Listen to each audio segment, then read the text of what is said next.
with us today, we have Kevin P Conley Jr., who is a wildland firefighter, but he took on a huge task with biking across the entire country. And he's going to take us through everything that took place, but also what led him to want to even attempt to ride across the country, which is absolutely insane. So, hey, Kevin, thank you for joining us today. Hey, thanks so much for having me on your show, Elijah. So, I guess first off, let's just go into your background a little bit. And so you are a wildland firefighter, but so what else can we learn about you? Yeah, well, I've been fighting wildfires, being a wildland firefighter for the past 5 years. And then before that, I did wilderness therapy for struggling teens and young adults down in Utah for a couple years. And a lot of the last 10 years, I hopped around from the Appalachian Trail, the Pacific Crest Trail. I did a lot of homeless work and helping hurricane victims. I've always tried to spread love wherever I go. And a couple miscellaneous jobs in between. But for the most part, I've been bike touring and backpacking and fighting fire for the last decade. Cool story how I got into bike touring. And so for all those that don't know, wildland firefighter, obviously it kind of says it in the name, but so what is the difference between wildland firefighters and just the volunteer firefighters and stuff? Yeah, well, you have structure firefighters in cities, which go to house fires, car fires, and all that. They're the real heroes. And then a wildland firefighter, I was on a hotshot crew for a couple years, and we're nationally available to go to any wildland fire in the country. We can also go to hurricanes and tornadoes, stuff like that. We never do, but we're available for any natural disaster. But we fight fire all over the West. I've fought fire in almost every state except for the one I just moved to, Oregon. But I fought fire in 9 states, I believe, out west. Volunteer firefighters, the ones that come out to wildland. It's a long story, but sometimes they don't have the best training. Sometimes they have some great training. What's really cool about them is they're volunteering. But typically they come out for a day or two, and they're more local, helping out on like initial attack and stuff like that. So I have a lot of respect for volunteers, no doubt. Yeah, same here. That's what I originally went to school for, but then other things took place and I moved away, and then I got out of the volunteer fire department and stuff. But that was reading your book brought me kind of back to that time. Mm-hmm. And it's just like you just meet a lot of good people and a lot of good community in the firefighting community and stuff. And I'm sure you get that with the Army and like police and everything too. So it just kind of brought me back to those, I guess, good old days. Exactly. So you go into a few stories about some pretty close calls and like hairy calls with fighting fires and stuff. What's the most, like, if someone asks like for the most vivid story you have, what's the first one that comes to mind? Yeah, the scariest moment that I had in fire, I was almost hit by a round. Which, a little backstory, we were in the Salmon Chalice wilderness in northern Idaho, very, very steep terrain. There's been a lot of firefighters that have been killed up there because of how steep it is and how fast fire can move uphill, and very dangerous terrain. And we flew in and we were doing initial attack on a fire that had started up on this mountain, and we were going to try to contain it before it got bigger. So we flew in, landed on this saddle, and we split up. We don't always split up, but you have Alpha Squad and Bravo Squad. There's 22 men. And I was on one squad, and the other squad was cutting these big trees that were at the top of the mountain. And we were securing this edge probably about 300, 400 feet below them. And the issue was we didn't have eyes on each other. And we all make mistakes, and we just didn't have good communication at the time. When you first get to a fire, it's like so critical to be aware of, they call it situational awareness. And so we're, trying to pay attention to how steep it is and snags and hazards and stuff like that. And the wind is a big thing. And, but you're also so focused on catching this fire. But, at this point it was probably 40 acres. And if we can stop it at 40, 50 acres, by the time we dig around it, then it prevents it from burning. That thing could have, burned 100,000 acres if we don't catch it. So you're really focused on what you're doing. And initial attack, it's really hard work. Um, and I have my head down, and there's like a stump that's on fire, and I'm trying to get the fire out of this stump and control it so it doesn't have things rolling downhill. And below me is another one of my crew members. Fires aren't in straight lines, so they wiggle a lot. Yeah. And he's below me about 75 feet. And my squad boss is usually out scouting the fire. He's not really close to us most of the time. And he happened to be right above me. And I didn't know this, but one of my best friends on the crew was on a saw. And he's bucking up, which means cutting a big tree into smaller sections. And why he's doing that is because half the tree was on fire. So he's trying to prevent it from the whole tree going on fire after he dropped it on the ground. So he cuts this giant round, the size of a sofa. If you get hit by that, it would blow my body up coming 500 feet down the hill. And my squad boss, by the grace of God, happens to be right above me, maybe 75, 100 feet, and a little bit on the lee side of the mountain. And you hear this voice, and hopefully you only hear it a couple times in your life, but like the fear of God in someone's voice. And my last name's Conley, and I hear him yell, "Conley, move!" And I didn't even hesitate. I just started running down the hill as fast as I could, and kind of at an angle, and I turn around. And as I'm turning around, that giant log is popping off the stump that I was working at. So it would have hit me head on. Oh, goodness. And I'm seeing this, and this is all happening, in the flash, just really fast. But my buddy's below me 100 feet, and now it's going straight towards him. And he's looking at it, but he was like a deer in headlights. Yeah, I'm and sure. I look at him, and I said, "Williams, run to me! Run to me!" to kind of snap him out of it, and he just ran to me. And then it hit right where he was working. Holy And it was cow. just so intense, like running through this fire down the hill and then seeing this giant log that would have easily killed you and then killed your buddy. It was super intense. And yeah, there's moments like that happen at every fire season. And it's has nothing to do with skill or anything like that. There's just, you're in a dangerous environment. And, obviously not everything's not perfect. And it's the only natural disaster we really fight in the world. We don't go out and fight hurricanes, Yeah. or Yeah. That's tornadoes, true. or anything like that. And then people get all crazy, like, how come you couldn't stop this fire? It's like, it's a natural thing. And Yeah. everything else natural, the wind and weather is typically helping it grow. Yeah. Exactly. One of the main fuel sources for a fire is oxygen, and when the wind blows, it just intensifies that, and that's why it directs it so much. And then also out west, most things are dry through the summer anyway, so it's like there's your source. But yeah, I mean, you can Exactly. cut a tree down, you can cut 100 trees down the same way, and they'll all do something different. But that's pretty terrifying. Yeah, that's true. And I've had, some trees almost land on me or another crewmate. You're walking through these areas that have been burned, and there's hundreds. They call them snags, which are dead trees. And sometimes you walk through hundreds of them, and you'll hear one fall right next to you. It's eerie. We always, say, keep your head on a swivel.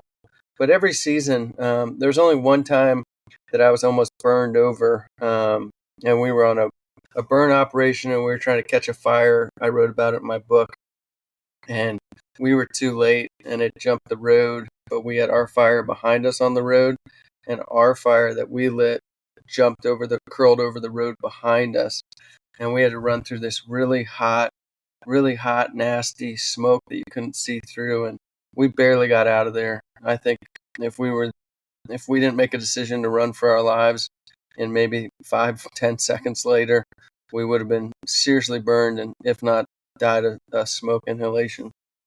Yeah, I was reading that, and I did not mention to the listeners, but the book is Above the Ashes by Kevin Conley. And when I was reading that story, my palms were getting sweaty. It was Oh, I was like stressing out for you, and I was like, well, obviously you survived because you wrote the rest of the book, but I'm like, it was still so stressful reading that story because I can only imagine what that would be like. Right. But It's yeah, wild. I'm It's glad you wild. guys are safe and for right now. But yeah, I'm glad you guys are safe. Yeah, and that that comes with the territory. We know, especially being on a hotshot crew, our job is to go to the hottest, most dangerous part of a wildfire, and that's why we train so extensively. We're highly trained not only to fight fire, but we're highly trained just to be in peak physical shape for when those situations happen. Before the season, we're going on 10, 15-mile trail runs up and through the mountains, and we're doing 2 hours of CrossFit and heavy PT, and everyone on the crew's in great shape. So when those situations hit, we're able to get out of there fast, and then if someone gets hurt, we're able to carry them off the line, um, which carrying someone off the line is very difficult to do. Yeah, especially in steep terrain. You guys are like the, I guess, the Navy SEALs of the firefighting community. You said it.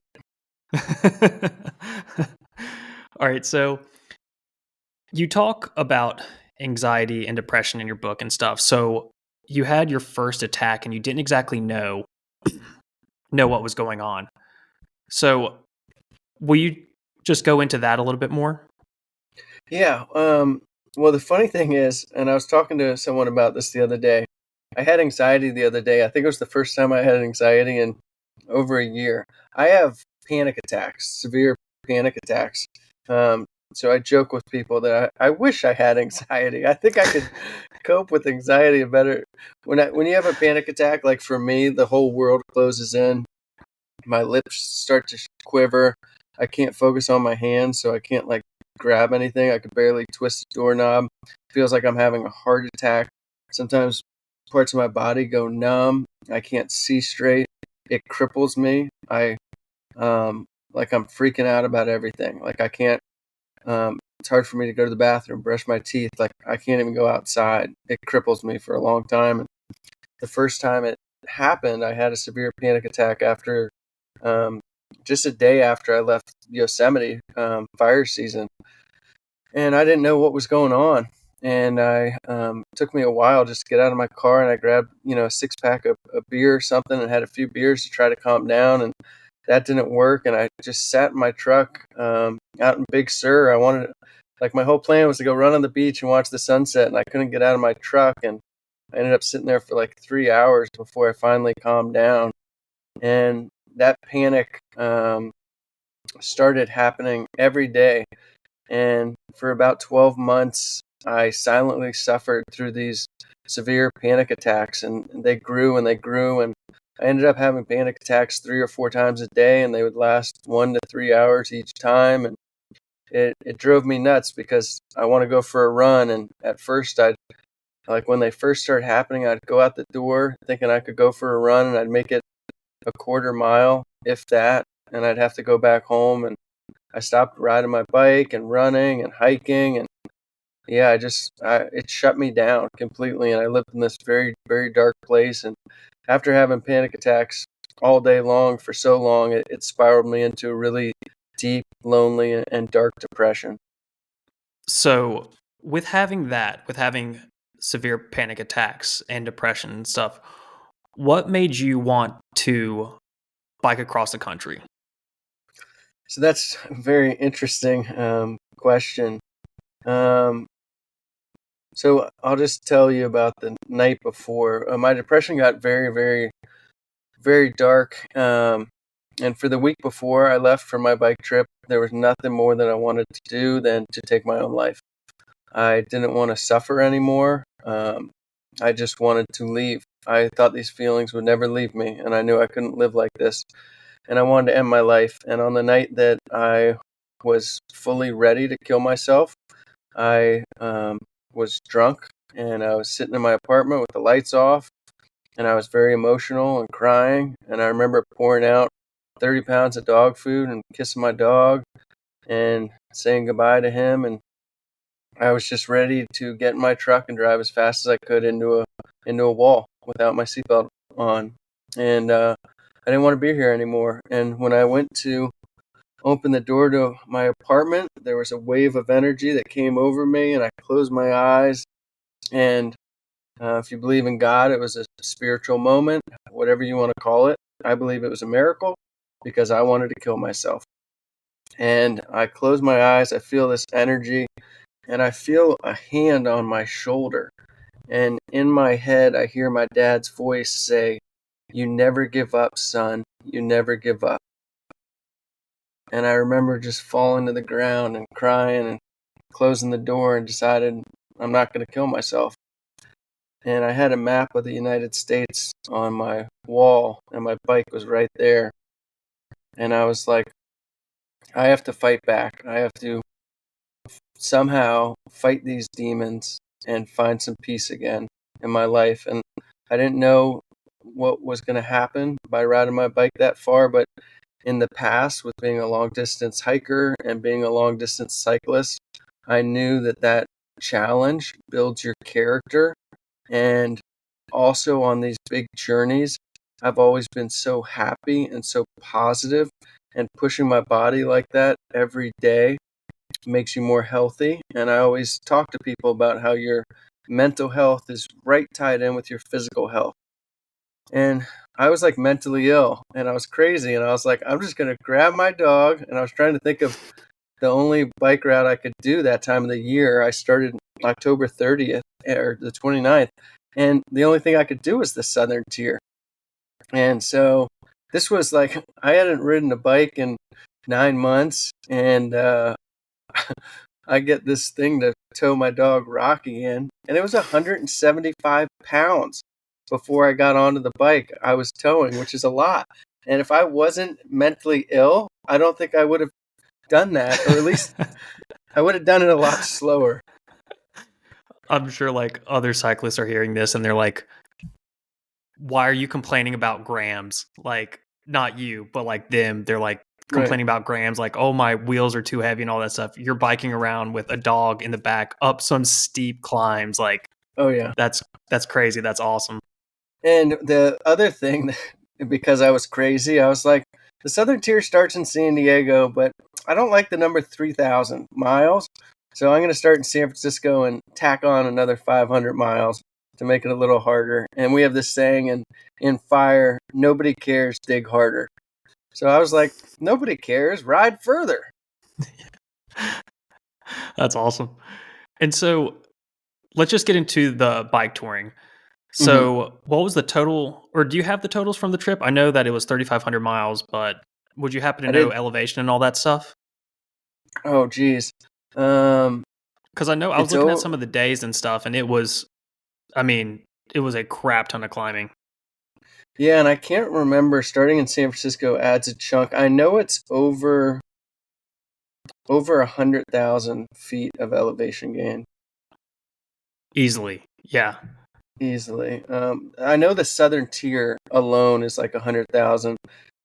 And then if you added from San Francisco, that probably tacks on another 20,000 or something. Because of there's some big hills. But it was 3,500 miles, and I did that in 47 days. And I forget what that math is. But now we got calculators on our phone. 3,500 divided by 47. So I averaged 74.5 miles a day. But it took me 52 days. I took 5 rest days. So, and since we've been talking, it sounds like this hasn't been your first experience with bike touring. So how did you get into bike touring? I love this story, and I've never told this story on a podcast. And when me and you start talking, what is cycling podcast? I was like, I get to talk about bikes. Everyone wants to talk about fire or whatever. Anyways, so it was years ago. Let's just call it 2016, right around then. The girl I was seeing said she had built a bike and she wanted to go bike touring. She never had. And when you're in love and someone else is excited, you're like, let me get a bike and let's do this. And me and this girl hiked the Pacific Crest Trail together and been on a ton of adventures. So it was like, let's try something new. And so that weekend, I went out and I got my bike, which now I've ridden 13,000 miles touring on. But I buy this bike not knowing what I'm getting into. It's heavy, it's all steel. Specialized AWOL Elite for cyclists is the name of the bike. 29 pounds. And I get panniers. I don't even know what panniers are. But I felt cool like saying panniers. Anyways. No, it sounds like a French baguette or something. Right. I always think of a panini, but Ort Leaves makes the best bags. I'm not sponsored. They really do make the best bags. And I get all this gear. I got new lights. I don't even know what I'm doing. I got bike lights. The guy helped fit me out. And, I ended up spending, whatever it was, $2,500 on something I'd never done. And then guess what? I see my girlfriend. I'm all excited to tell her about this bike, and she's not all excited to break up with me. So we end up breaking up, and now I have this really nice bike. And I just started riding a bike and, just around the neighborhood, going for 20, 40-mile rides. And I loved it. It was like a kid again. I hadn't ridden a bike in a long time. And I remember being down in Southern California. I had done one mini bike tour out on the San Juan Islands up in Washington, and I loved it. Me and my best friend went out for 2 days, took the ferry out. It was just a really fun adventure, and I knew I wanted more, but I didn't know what it was. And I remember being in LA, visiting one of my friends, Cartwheel, and that last summer he rode the Transamerica, and he has the big adventure cyclist map on the wall of his bedroom that has all the different routes. And why I think it's funny is because we went out and drank a bunch in Hermosa Beach, and we go back to his place, and I'm looking at this map, and I've never looked at this map. I don't know anything about Transamerica or the Southern Tier, and I'm starting to look at it. I'm like, there's so many routes. I was like, there's a route from San Francisco to LA? And he's like, yeah. I was like, dude, fire season was in like 2 months. I had all this time. I was like, all right, well, can I leave my truck here? And I'm just going to take the train up to San Fran, and I'll ride back to San Diego. I'll see you in a week or two. He's like, you can leave your truck here. So just not having any idea what I'm really doing, I take the train up, I ride, I make some incredible friends from Belgium that we ride probably half the route together. And I knew right then, I was like, I love this. And you're like, I'm on the coast, the Southern California coast. It's beautiful. And you go through Big Sur and Monterey, and it was incredible. And I get back to his house, and we go out, we party, same thing. And I look at the map again, and I go, there's a route all the way from the Canadian border to the Mexican border. You can go down the whole Pacific coast. And he's like, yeah. And I'm like, dude, can I leave my truck here for like a month? I'm going to go ride that too. So I end up doing the 700 miles from San Fran to San Diego. And then immediately after, I took the train from LA up to Seattle. And then my buddy drove me up to the border up north of Bellingham. And I rode the whole coast. So I went from a 700-mile ride to a 2,000-mile ride. And then I just never really stopped. Yeah, so actually I got to interview another author cyclist who did that. He biked all the way from Alaska down through I don't think he went all the way through Canada. I think he took a ferry or something. I can't remember the exact trip, but he did like all the way down to San Diego from Alaska. And I'm like, that is such an epic trip. And then he was saying that he met a guy from, I think, Brazil. His name is Leo. That's all I remember. But Leo is like apparently one of the founders of adventure cycling because he's been biking constantly, and he went all the way from, I think, Alaska. He was going to go all the way down to Chile. I guess so. I don't know, but I mean, he's just cruising. But yeah, that's pretty epic. That's some pretty baller first trips bike touring.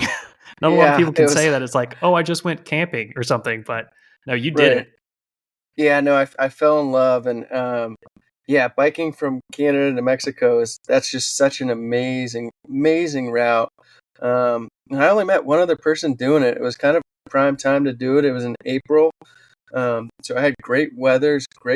The best thing about the Pacific Coast, which most people know if they live on the Pacific Coast, is that there's typically northwestern wind. So you're getting a nice tailwind because it's where the wind's coming out of. So you'd call it a northwest for it, which means it's flowing southeast. Um, and so you're always if you go south, you have no obstruction. There's no traffic. You're looking out in the ocean is on your right side. And then you almost always have a tailwind. My first ride, I had a tailwind for the whole Oregon coast and all of California. I did not know what a Yeah. headwind was. It was amazing. That's awesome.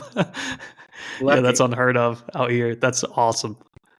Well, so after those first few trips, besides you liking it, like how did doing that make you feel? Like were you just thinking about what you were going to do from like the severe panic attacks and stuff and depression? Something drew you back to that. So how did you feel after those first few tours? Yeah, I mean, when I did my first few tours, and then I did San Francisco to San Diego sort of every year after I got into it. After those first few tours, it just brought so much joy to my life. Like I always people always say live in the moment. And I just noticed on all my bike rides, like I was just right there in that moment. I was truly living where I wanted to be. I knew I was right where I needed to be. And I was so happy.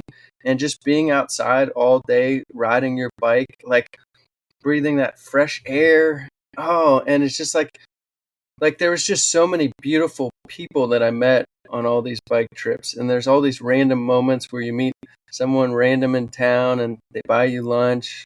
And then there's these amazing sunsets that you see. And there's so many times in like normal life, it's like we forget about the sunset.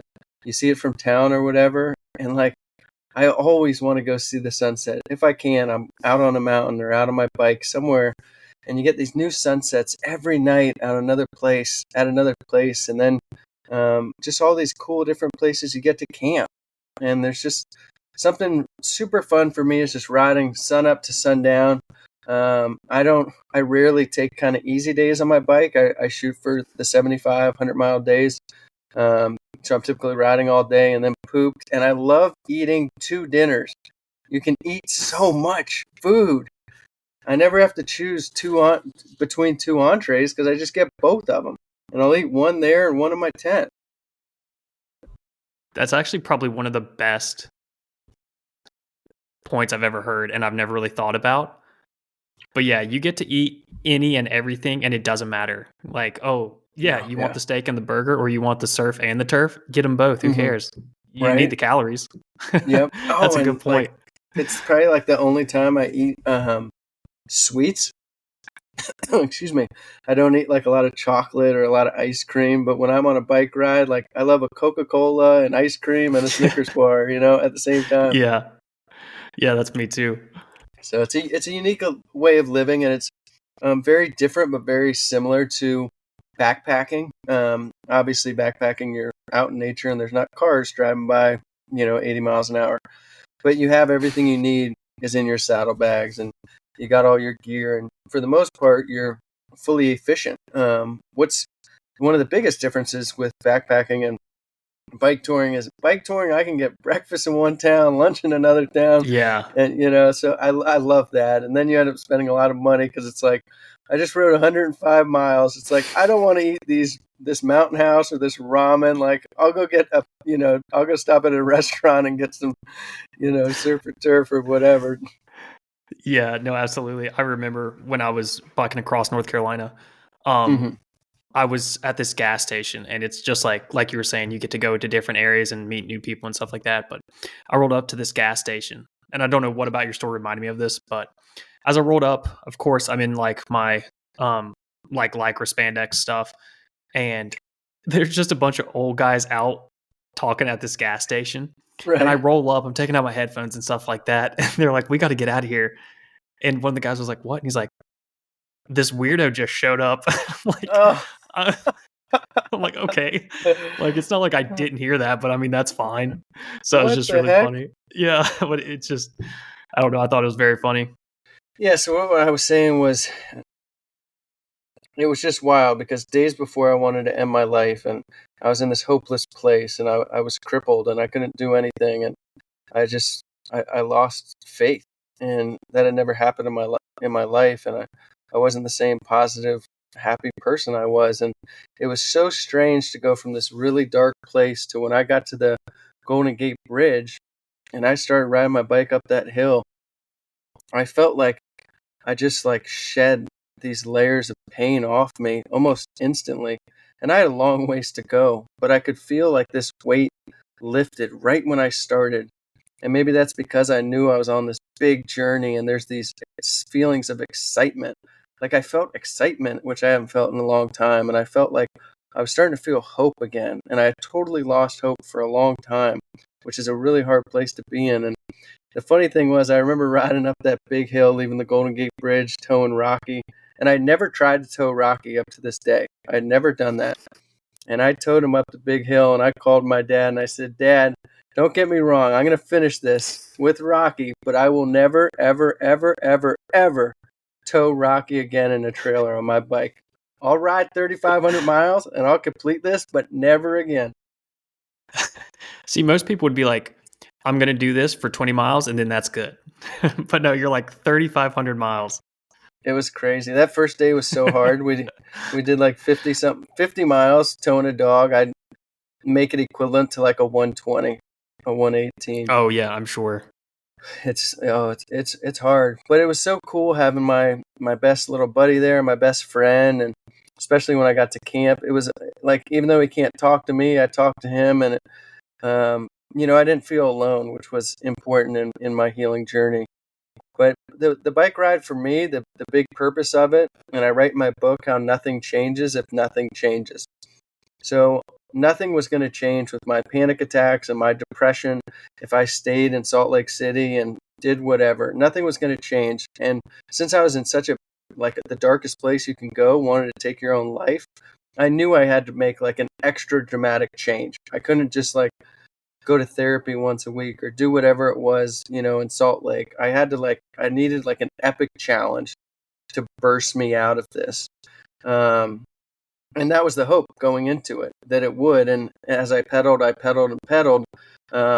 Some of what helped me so much on my bike trip was the moments where I'd be 70 miles from a town and there was no liquor store or friend to call or bar to go to.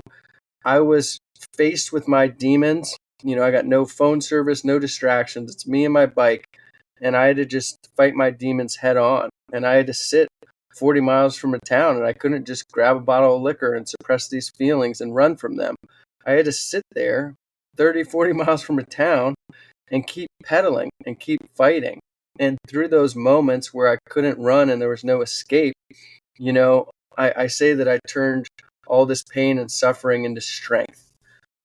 And that's what it was for me, was facing my demons. And I think a lot of people get in trouble in life. We all go through adversity. It's a guarantee in life, and how we deal with it and overcome. We all have our own journeys. And my journey was riding my bike across the country, and everyone else's journey is going to be different. But I had no hope left. So I didn't second guess riding my bike across the country. And I recommend that to people. Like, go for a 2,000 mile hike. Go ride your bike across the country. Like, if you got nothing left, you got nothing to lose. And for me, I risked it all to save it all.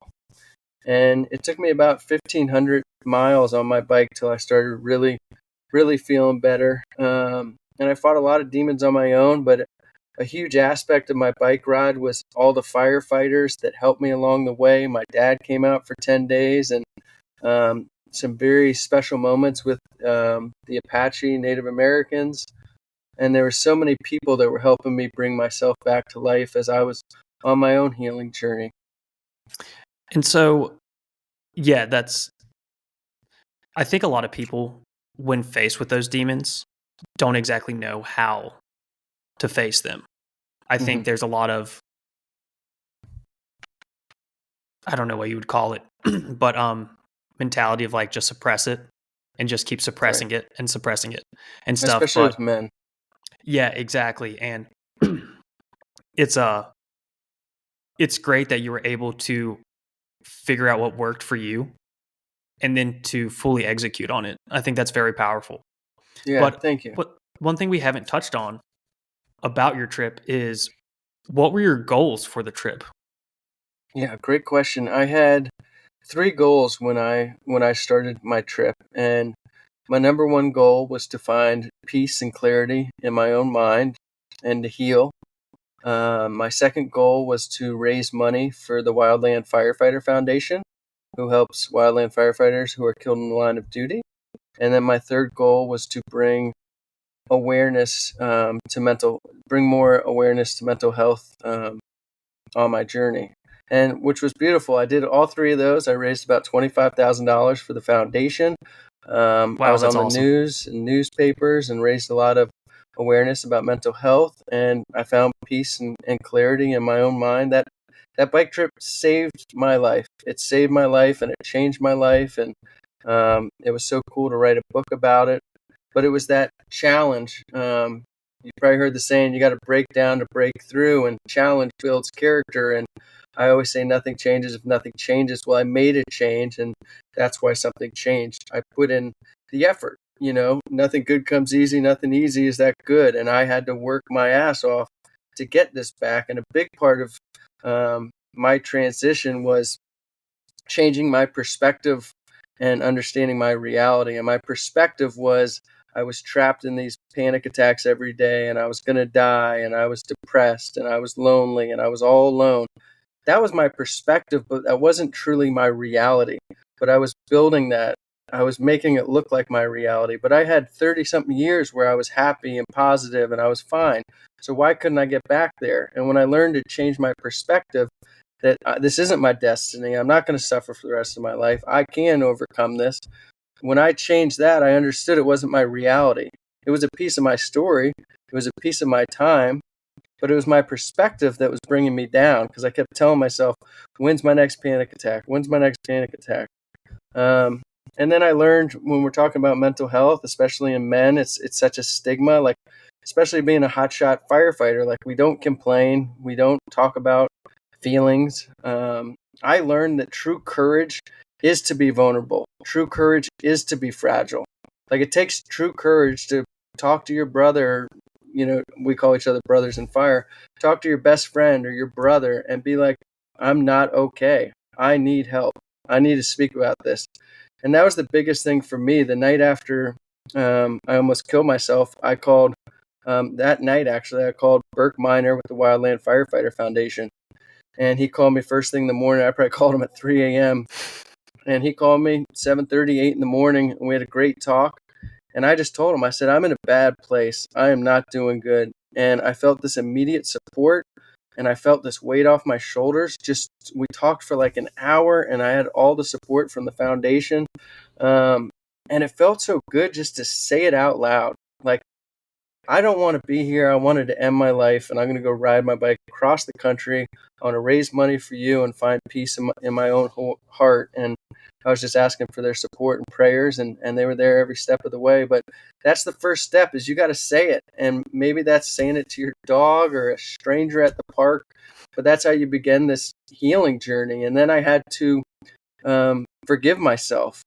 I just had to forgive myself for all this pain that I went through and move on and let go. And it took me 1,500 miles of hard pedaling to like snap out of where I was. But it truly took the whole 3,500 miles. But to paint it into perspective, I was having 3 or 4 panic attacks all day, deeply depressed. From when I left the Golden Gate Bridge till I got to St. Augustine, I had 2 panic attacks on the whole bike ride. 2. And I overcame both of them. Yeah, and also too, like, to be vulnerable and to even attempt to open up to someone. People care. And if you open up, you probably will be shocked at how much people actually care and are willing to invest into the situation and whatever. So, yeah, if you're having anything like that, please open up. Like we just talked with Lucas Liverman, and he kind of the same thing. It's like he just needed to open up, and once he opened up, things started to get better. And like I love the saying, if nothing changes, nothing changes. And Yeah. that's such a powerful saying too, because it's like sometimes in life it's just the hand we're dealt.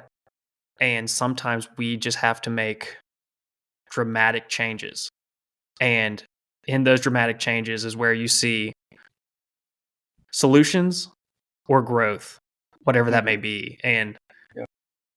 yeah, I would have to say that from stories that I've heard, biking across the country is a very huge change, which I Yeah, love. I it think is, it's right? great because, I mean, like you were saying, you were willing to end your life and you're like, okay, a miracle happened. Now, what's going to happen? We're going to fix it. What can we do about fixing that? Because that's one thing that you touch about in your book as well before, as you're talking about being a hotshot, of that you're pretty much a person where it's like, I'm going to do whatever it takes. It doesn't matter. Like, okay, if I need to be at this hill and we need to put out this fire, that's what's going to happen. Like Mm-hmm. the term hell or high water, that's what's going to happen. Like that is pretty much what you were. So then to not be defeated by that and to pretty much take that into finding a solution is very powerful. It's very strong. Thanks, Elijah. Thanks, Elijah. Yeah, I've been humbled by the impact my book has had on thousands, hundreds, lots of people. Truly humbled by how many people can relate to my story. How many people um, just understand after they read my story. They're like, "I thought I was all alone." Well, you're not all alone, And like, it's okay to not be okay. And I've just been humbled by people reading my story and how much it's helped them. And because you do feel alone at those times, and kind of piggybacking on what you said, when I was writing my book and I would tell people at the dog park or wherever I was, "What do you do?" I said, "I'm actually writing a book." And I would tell them about my bike tour and my depression. And everyone I met for the longest time, it actually kind of worried me. But almost everyone I met was like, "I'm depressed," or like, "I was just depressed," or "I was suicidal," or "I have a lot of panic attacks." Like, everyone I met was kind of screwed up. And the truth of the matter is, we all are screwed up Yeah. and we all go through peaks and valleys, and you never know how someone's day's going. Be kind to people. But yeah, at the end of the day, it takes courage to be like, to just speak your truth.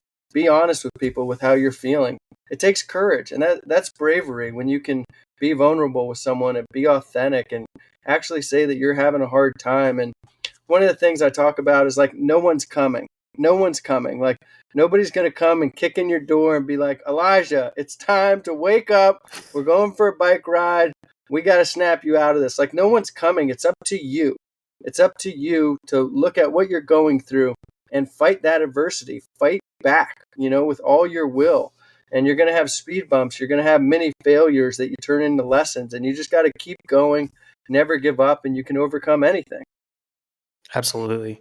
And you kind of touched about it a little bit, but with raising money and stuff, throughout your book, you have a ton of, or I won't say a ton, but you have a lot of times where either you've had friends in location that like you just happen to come across, or you've had other firefighters reach out to you to assist you in any way possible.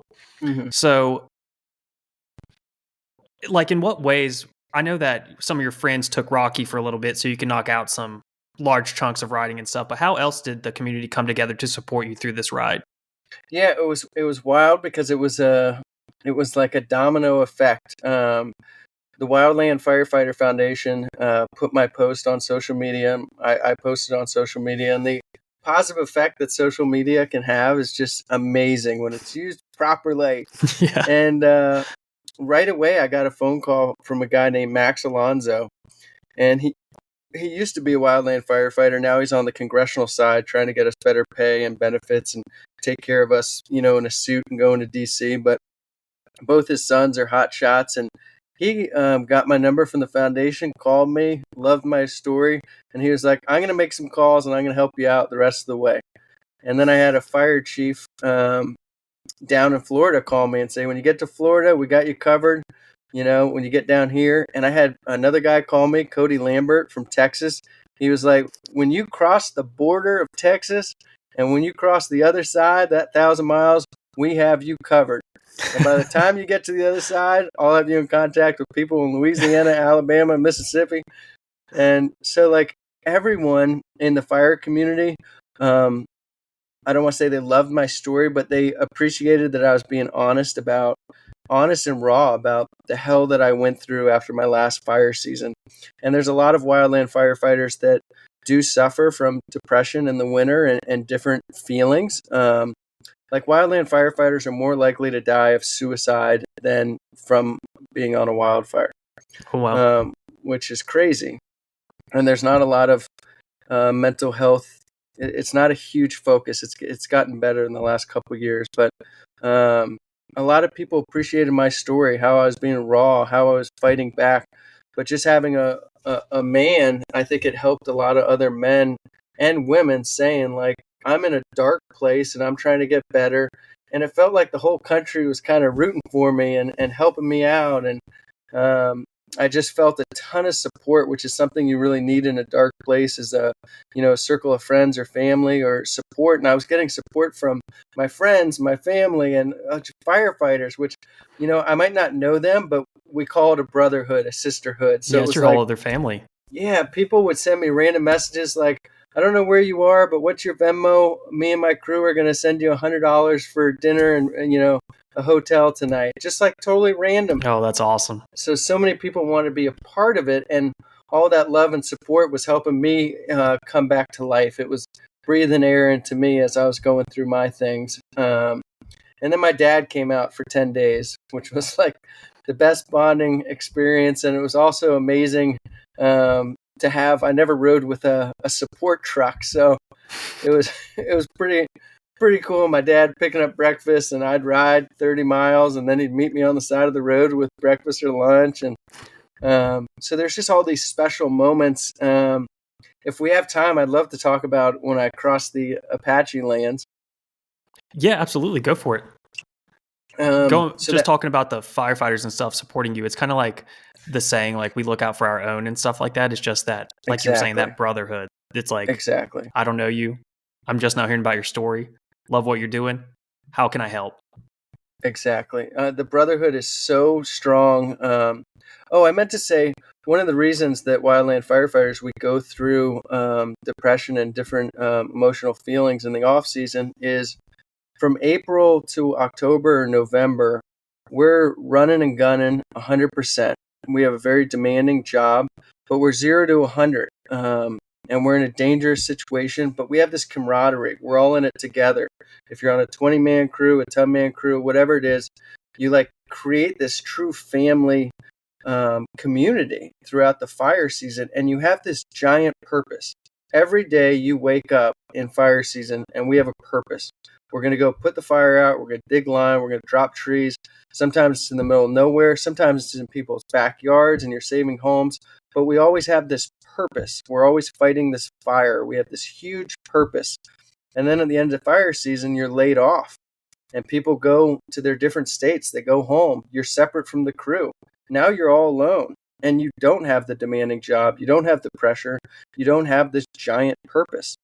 And a lot of people slip after that. And I think why it's so important to like keep a purpose, whatever it is, running 50 miles a week, or you have to kind of build a new purpose in, because it's so hard to go to such a high intensity job and then just be laid off, Yeah, I can only imagine, especially, like you were saying, going from 0 to 100 constantly for months, and then to go to now what? Especially if you don't have anything else lined up afterwards. I can totally see where you might feel like you don't have a purpose for a long time.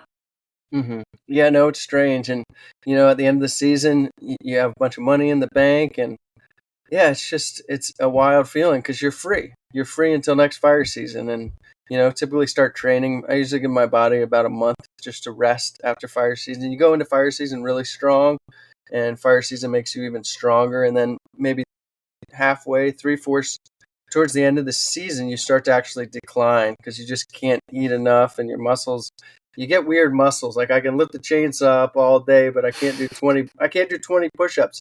At the beginning of fire season, I can do a set of 100 twice. Wow. And I could barely run 5 miles now, in a normal, 8-minute whatever mile, and it beats you up. So I usually like take a month off and then start training again. But when I went through my hell after the 2020 fire season, I couldn't train, and I couldn't go back to fire season. So it was a true blessing to go back this year and fight fire in Yellowstone. And I'm sure too, like just mentally, from putting out fires and fighting fires all day. Like, I'm the type of person where my mind is just constantly racing, and that I have to, like, I like bike riding and stuff, especially like crit races, because there's so much going on. And so there's so many things to focus on and stuff. Like, sports, golf isn't really my thing, but now like basketball, there's a lot of stuff going on the floor and stuff like that. So like things that take up a lot of attention, those are the type of things that I'm drawn to.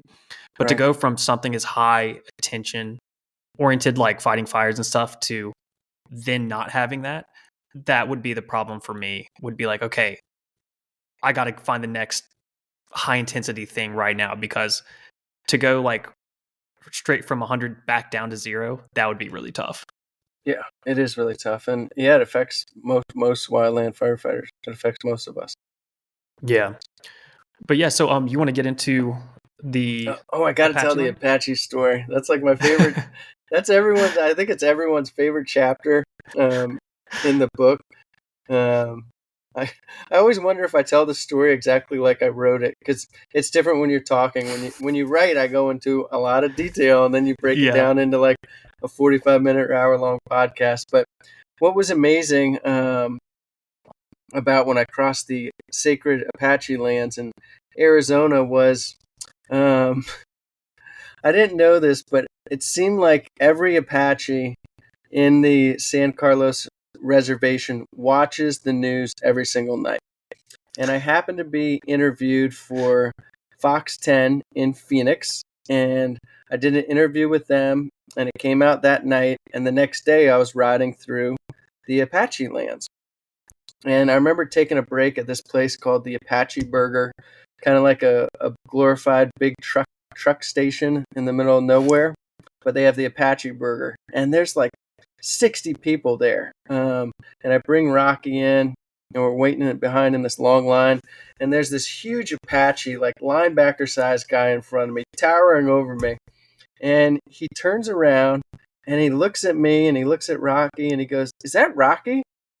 And he goes, "You're the guy that was on the news last night. You're the wildland firefighter riding across the country, right?" And I'm kind of like, shh. I was trying to be like, and next thing I know, he turns around to the whole restaurant. He's like, "This is the wildland firefighter on the news last night." And people started clapping, and we end up going outside after we order. And he comes up to me and he says, "I'm a council leader, or a council youth leader for the Apache tribe. And we just got down from the White Mountains. We're on our way back to wherever they live." And he said, "We would like to sing you a song in Apache, and it's called 'Going Home.'" And they would sing it during raids if they went off the reservation to go do things, or on hunting missions. So for the warriors or for the hunters, and it was to wish them safe travels on their journey, and hoping that they would come home. And the kids are on the bus. He gets the kids off the bus. One kid's got a drum, and we circle up, and I just started crying. They're singing me this thousands of year old song in Apache, in their native tongue. And the one guy's beating on the drum, and you can just feel this energy. It was so powerful.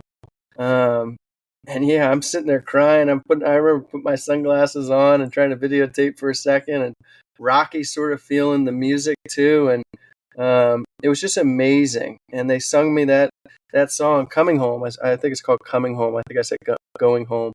"Coming Home." And there was so much power to it. And right down the road the next morning, I pulled over to get some water at a little gas station type spot. And another Apache pulls up in a car, and he's wearing this really nice cowboy hat, and he has an arrowhead with sinew tied around it.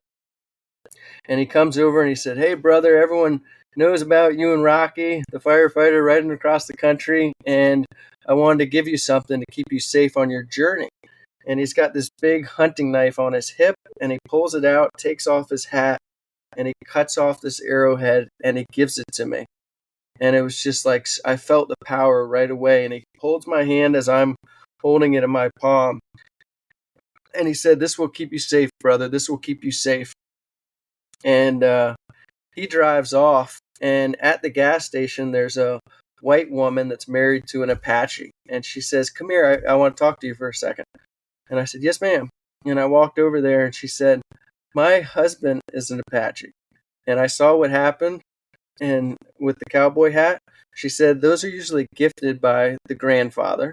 And he might make the arrowhead or they have an old one. And they'll tie it on. And it's like a sacred thing as the grandfather to give him this cowboy hat with the arrowhead." And she said, "Never has my husband or I ever heard of an Apache cutting that arrowhead off and giving it to a white man." And Wow. I was like, holy cow, because it already felt so powerful to me. This Yeah, was like so surreal. a huge gift, and I really felt like it was going to keep me safe, and it did. But then hearing more of the story, like that would never happen. So I had these beautiful moments on the Apache lands that were like, I am in the right place I need to be. Like, what are the Yeah. chances you ride your bike and they're like, "Let us sing you an ancient song to keep you safe on your journey." And then they sing me this 15-minute song in Apache. And then the next day, a guy's giving me this sacred arrowhead. And I'm like, so it was these moments like this that were so powerful, that started to give me hope again, started to teach me gratitude again, and really help me heal. Was so much of it was the beautiful people along my journey. Yeah, that's amazing. And especially to know like you didn't exactly know how much weight that interaction was, but to even in that moment just to have someone be able to explain that to you. And Hmm. that's like I'm sure my jaw would drop if that happened, be like, "Wait, what?" Like, Yeah, okay, right. that's way more crazy than I thought. That's amazing. Yeah, It that's was. powerful. And just even to be able to hear like an actual song like that too from like native people, that is awesome. Yeah, super, super, super special. I mean, one of the best moments, memories of my life. Truly, yeah, Yeah, truly and I'm glad to blessed. hear that it kept you safe. Because on the Yeah. other hand, I know you had some pretty crazy interactions as well. Like Hmm. that when you were camping and then Rocky woke you up and there was just a guy walking towards you all in the tent. That was so creepy. The funny thing is, 2 days before that, I don't know if you remember, but I dropped my hatchet down the Forest Oh, that's Service right. Yeah. bathroom. And that was kind of my like my weapon. If I ever needed one, I had a hatchet, you know? And then 2 days later, we're camped at this closed campground, um, Gavito Beach. And it's just me and Rocky. There's no other camp. There's the camp host, but it's pretty much like 500 empty camp spots. And we're camped there. So nobody should be there other than that lady in her trailer who's probably asleep and me and Rocky. And Rocky's such a good dog. He like never barks or growls. And I hear him start growling. And I'm like, what is it? And I kind of just pat him like, it's all good. It's all good. Because we had a bobcat earlier. And I thought it was that. And then I heard him just like really growling like viciously. And I'd never heard that. And then he starts barking. And I sit up in my tent. And there's this guy walking right towards my tent with 2 bags in his hand. And I said, "Hey, what are you doing?" Something like that. And but like in a firm voice, like, "Hey, what are you doing?" Yeah. And it was just creepy. Why is he walking up towards my tent? I didn't have the fly on. And he says, "Oh, I'm just throwing away some trash." But he just walked by the trash cans. So why is he keep walking towards my tent? And Yeah. I Ugh. got this freaky feeling from him. And then he turned around. He said, "Oh," like he didn't know. He just passed he was like 2 feet from the trash cans. And there's like the weirdest thing was there was like one light that was on, and it was this ominous light where he was more of like this shadowy figure. I couldn't see his face, even with my headlight, like going through my tent wasn't working. And I remember saying, "Who are you?" And this is what was creepy when I was going back to sleep. I said, "Who are you?" And he said, "Oh, don't worry, it's just me." And then he disappeared into the darkness. Yeah. See ya. I was like, oh, and honestly, I was just so tired from towing Rocky for like the last 4 days. I went right back asleep. And I also felt so much comfort knowing Rocky's going to give me a big advance notice if someone's coming up. Yeah. That's awesome. But I mean that's a very crazy and creepy interaction because I It read that was and I'm like, creepy. I felt like I had chills down my spine. I'm like, oh, because I've had some weird interactions like that too, camping. Hmm. But yeah, especially to be by yourself. Like I've had some interactions, but I've been with people. Hmm. But after completing your ride, besides writing a book, how has your life changed? My life's changed a lot. I mean, when I was going through the hell that I went through with my depression and my panic disorder, I never thought I'd put my fire boots on again. I never thought I'd go back to fire. And I went back to fire. And that took a lot of courage for me, because that's sort of where it all started at the end of the fire season. So that took a lot of courage, and I went back and I fought fire again. And writing my book was like a dream. I've wanted to write a book for a long time, and I sat down and I did it, and I felt so accomplished. I always tell people, like, chase your dreams. Don't chase other people's dreams or what the billboards tell you. Chase your own dream. And there's no amount of money that you need to make your dreams come true. Like, you can make things happen. You don't, so many people want like the fancy car and the big house. It's like, what's your dream? What's your passion? What's your purpose? What do you believe in? And chase that. And my dream at the time was, I want to ride my bike across the country and heal. Boom. I did it. And I'm so proud of myself. And I noticed that my journey, through sharing it on social media and going and speaking at a couple events, really, really helped people. And I was getting all these messages and emails from people that really felt like they were part of my story, or they could relate to it. And my story helped them to reach out and get help, and not feel alone. And through all those messages, it inspired me to write a book, because I thought I could help people. Hey, I have something now I can hopefully really help you. Here's my story. And the book has helped so many people. I'm so grateful for that. And the book changed my life a ton. I've been doing some motivational speeches. I actually just got back from in Salt Lake City. I was at a firefighter captain's leadership summit, and I was the keynote speaker there. So I've done some Oh, wow. motivational speaking, which is very powerful, and it's super therapeutic to tell my story and watch how much it helps others.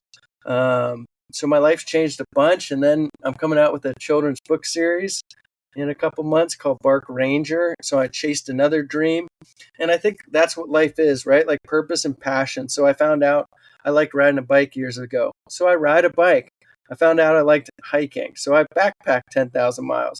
And then I found out I liked writing, so I wrote my book. I'm working on a second book, and now I have a children's book series coming out. Um, the biggest thing that changed is it's very rare I have panic attacks. I found a lot of peace, and I just continue. Physical health, mental health, they're tied in. So I go running, I go to the gym, I ride my bike, I hike all the time. I do these things. I try to wake up and run and just set my mind right to the new day. And I remind myself what I'm grateful for. Every morning I look in the mirror and say 3 things that I'm grateful for. And sometimes it's simple. I'm grateful for trees and stars and running water. And sometimes it's more deep, and I talk about my family or my support, or I'm grateful for this, and I get a little deeper. But they say gratitude and anxiety cannot live in the same circle. So I try to practice gratitude and mindfulness, and I just feel like I became a stronger person with better tools in my tool belt from what I went through. A big part of me, I wouldn't change a thing. I went through hell and back, and it wasn't the only time in my life, but I wanted to take my life. And if I owned a gun, I wouldn't be on this podcast. And I believe I went through that experience so I could understand and have more empathy and compassion towards others. And I believe my mission was to write a book and hopefully help people in all the ways I can. If that's speaking or making a video on social media, or that's them reading my book. I think I think it was a lesson I had to learn so I could understand people better, and then I could help people better. I love that. I'm grabbing 3 points from that. Um, Helping others, exercise, being active, and gratitude. I Mm-hmm. love that. Mm-hmm. That's great. And especially with the gratitude, I do that as well. But I do it at night before I go to bed. I think of everything that I'm grateful and thankful for through that day. And you're right. It's if you're focused on, I guess, all the good, and it's sometimes some days it's very hard to see the good. And you really have to kind of dig deep Agree. But if you do that, you, not to be cliche or anything, but you kind of realize that there's no such thing as a bad day. There's just tough situations. Right. Right. No, it's funny to think about sometimes. Like most days, sometimes I do with my girl or just thinking about it. I call it the pit and the peak. So like Mm-hmm.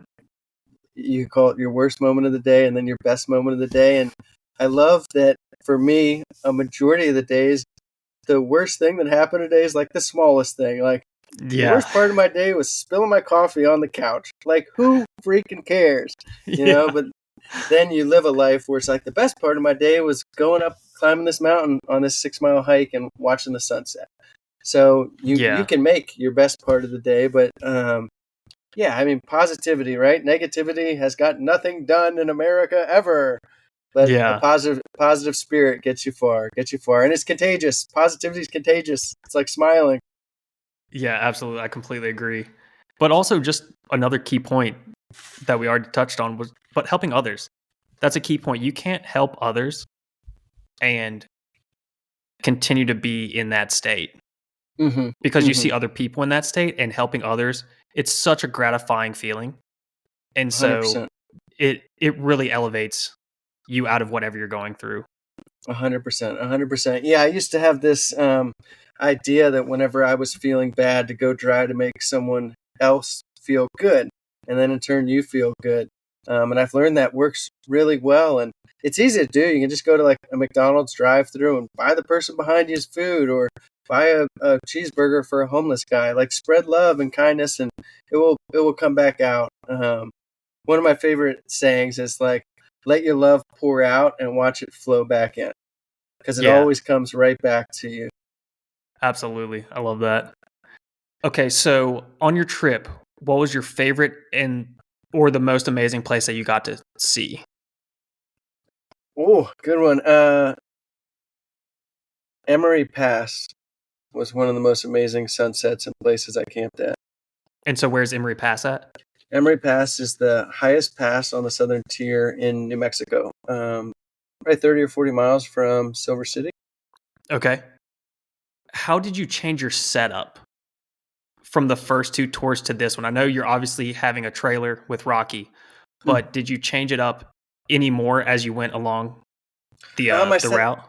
my setup stayed pretty dialed in. I bike toured like normal. I always have my two panniers on the back, nothing in the front. Um, and then I have like a backpack wrapped. I have my tent wrapped into my sleeping pad, and I stuff it in the back. And then his trailer. The only thing I changed was I was mentally ill and had probably 40-pound food bag, and for Rocky. And after that was gone, I went and I only got like the 10-pound bags. So Yeah. that was the biggest thing I changed. Your quads must have been just Oh my freaking gosh. shredded. No, nobody believes this, but my quads got so big they ripped my spandex bike shorts. I mean, They in all seriousness, with towing that much weight, I could totally see because that is a straight workout constantly. Yeah, oh, it was brutal. It was brutal, and I think that's really what you had to be crazy to if like most people, I just for fun, I'd be like, ride this around the parking lot, and they'd get on my bike and they'd fall over Yeah. Oh, immediately. yeah. I can only imagine. So funny asking people to do that. All right. What's the top three names that you call Rocky besides Rocky? Any nicknames? I call him Rocky, Rock, my little dude, my best friend. I call him Rock mostly, Rock Okay. or Rocky, and then because of my new book, I call him Bark Ranger. I love Come here, that. Bark Ranger. And so when Well, is that book coming out? I'm gonna put that on pre-order probably in March, and then it will be fully available probably the end of April. Oh, okay. So that's knocking on the door. That's next month. Yeah, real soon, real Yeah, that's soon. awesome. So I just got the proofs, the first hard covers, and I approved them. They look great. And for your listeners, I'm writing a children's book series called Bark Ranger, and it takes place in different national parks. And Rocky, my dog, who can be anyone's dog because he's a cartoon hand painted, but it takes place in different national parks, and he's always a hero. And it's a series, and the first one's Rocky in Yosemite, and the second one's in the Grand Canyon. So yeah, I'm really that is excited. awesome. That's a great idea, especially doing it at different parks too. That's fantastic. I think it's gonna take off, Elijah. Yeah, no, I really like that idea, and we'll do our best to promote as much as we can. Oh, thanks, brother. We're also going to put your link to your book in all the bios. We're also going to put a link to the Wildland Firefighters Foundation. Is it Foundation? Okay, Foundation. We're going to put a link to that as well. Do you have any last words that you'd like to mention? Sure. There's a question that I wrote in my book that I think is pretty powerful, and I said, ask yourself, when is the last time that you did something for yourself that you will remember for the rest of your life? Ask yourself, when is the last time you did something for someone else that they will remember for the rest of theirs? Boom. That's deep. That is deep. Because I was just saying here recently too, we have a lot of interactions in life where people have said something to us and we remember what they said, but the main thing that people remember is how they made them feel. And I'm like, yeah. that makes a lot of sense. Yeah, it makes a lot of sense. So, yeah, I think there's a lot of good things in my book for a lot of people. You don't have to be struggling to read my book. It can help anyone. We all go through adversity in life, and it's a true American story about overcoming my adversity and fighting back with all my will and riding my bike across the country. And I didn't write it like a diary. It's not a boring day 1, day 2, day 3 book. No, it's a journey, and I wrote some cool history about different parts of the country I was riding through, and amazing. A lot of people feel like it restored their faith in humanity. So there's things in there for everyone. It's an emotional roller coaster, but at the end, it's a happy story. And I can attest to this too, because luckily I got to read this, and not only are there stories that raise your heart rate because of the intensity based off of like the firefights and stuff, or you even talk about heartbreak. And then you also talk about, like, all we've talked about is like depression and stuff, and severe panic attacks and overcoming. But then also my tie to it is like the firefighting and the cycling. Like it's a fantastic book, and yeah, you brought some history to it and also some poems and stuff as well. So it's an all around downright good book. So everyone, please pick it up. It's Above the Ashes by Kevin Conley. And so Kevin, thank you for being on the podcast. Love to have you on again. It's been a pleasure to talk to you. Yeah, I appreciate it so much, Elijah. And I love the energy you bring to the podcast. Like it's a nice, peaceful, you have a good aura about you, brother. So thank you. I don't know if I can say it, but congrats on having a kid soon. Baby boy coming soon. 2024. There we go. All right. Well, God bless you. And yeah, anyone listening, never give up. It's okay to not be okay. You can overcome anything. Never give up on yourself. You got to have that warrior spirit. You can do anything, baby. Thank you, words Elijah. to live by. Yeah, thank you.